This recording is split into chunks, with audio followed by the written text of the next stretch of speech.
Hey everyone, thanks for tuning in. My name's Ebrahim Fedlu, and today I'm looking at Terraria. Specifically, I wanted to figure out how a game that came out all the way back in 2011 managed to completely explode in sales years later without spending a dime on traditional corporate advertising. This artwork is from their 1.4 update, perfectly sets the stage for the massive turning point we're talking about today. To give you a quick roadmap of how I'm breaking this down, we'll start with some background and core definitions. Then we'll look at the power of product-led growth, how the 2020 lockdowns changed the landscape, and how the devs handed creative control over to the fans.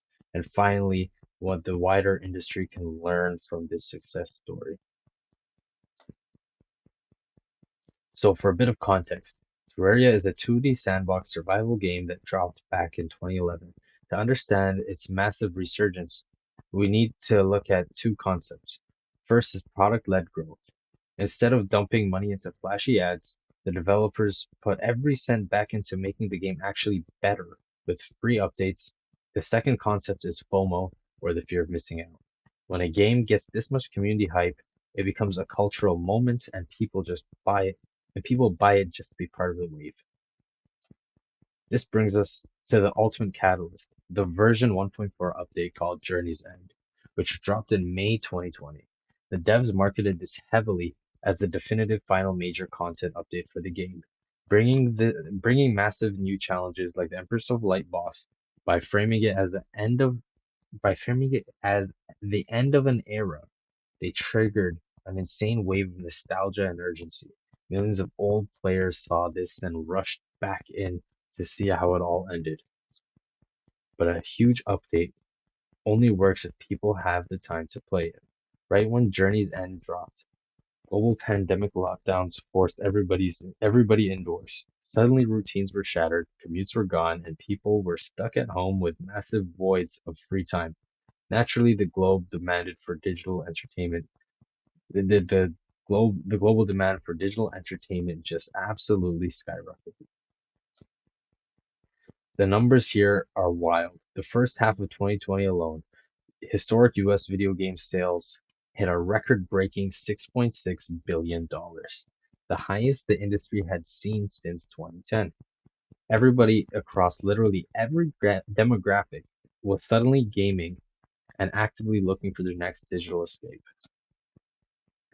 Because we're because we were physically isolated, games became the primary tool for remote social connection.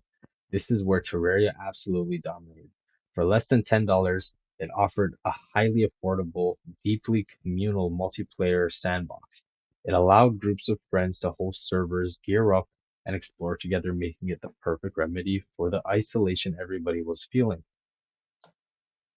To keep that momentum alive permanently, the developers made a brilliant move that same month by officially integrating tModLoader directly into Steam as a free download. This completely bypassed the game's original software limitations and made modding seamless for everyday players. By handing the keys over to the community, they gave fans permanent creative control, ensuring infinite replayability without the devs ever having to code another update. The final result was historic. The update pushed Terraria to its highest concurrent player count ever on Steam. Ultimately, pure organic community word of mouth successfully drove the game's lifetime sale to a staggering 70 million copies. To wrap things up, I chose this presentation because I've been fascinated with community-driven business models over standard corporate advertising. The biggest lesson here is that perfect macroeconomic timing paired with genuine consumer goodwill will beat an expensive banner ad every single time. If there's one takeaway, it's that true product longevity doesn't come from a marketing team. It comes from empowering your community to build their own worlds. Thank you guys so much for your time.